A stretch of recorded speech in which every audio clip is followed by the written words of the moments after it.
Revenue సమస్యల పరిష్కారం, భూముల రీసర్వే, జనగణన తదితర రెవెన్యూ సంబంధిత అంశాల్లో ఎలాంటి అలసత్వం ప్రదర్శించకుండా ప్రభుత్వం నిర్దేశించిన కార్యక్రమాలను సకాలంలో పూర్తి చేయాలని Markapuram incharge revenue divisional officer MV Satyanarayana అధికారులకు సూచించారు. మార్కాపురం జిల్లా కొమరోలు తహసీల్దార్ కార్యాలయాన్ని బుధవారం ఆయన ఆకస్మికంగా తనిఖీ చేశారు. తహసీల్దార్ భాగ్యలక్ష్మి సెలవుల్లో ఉండగా డిప్యూటీ తహసీల్దార్ వెంకటయ్య అధికారిక పనుల నిమిత్తం బయటకు వెళ్లిన నేపథ్యంలో senior assistant Pedda Devanayak, junior assistant Ranganayakulu, surveyor Jamal Vali ఆర్డీఓకు స్వాగతం పలికారు.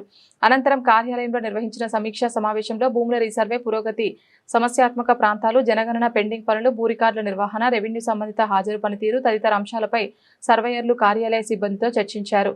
సందర్భంగా మండల అభివృద్ధి అధికారి రమేష్ బాబు, ఉపమండల అభివృద్ధి అధికారులు చెన్నారావు, ప్రసాద్ ఆర్డీఓను మర్యాదపూర్వకంగా కలిశారు. ఆర్డీఓ ఎంవి సత్యనారాయణ మాట్లాడుతూ ఇటీవల ఇన్ఛార్జ్ ఆర్డీఓగా బాధ్యతలు స్వీకరించినట్లు తెలిపారు.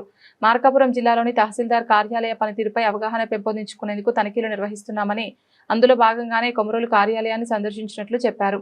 ప్రజలు తమ సమస్యల పరిష్కారం కోసం కార్యాలయాలకు వచ్చినప్పుడు వారిని రోజుల తరబడి కార్యాలయం చుట్టూ తిప్పకుండా వారి సమస్యలను త్వరితగతిన పరిష్కరించాలని సిబ్బందికి సూచించారు.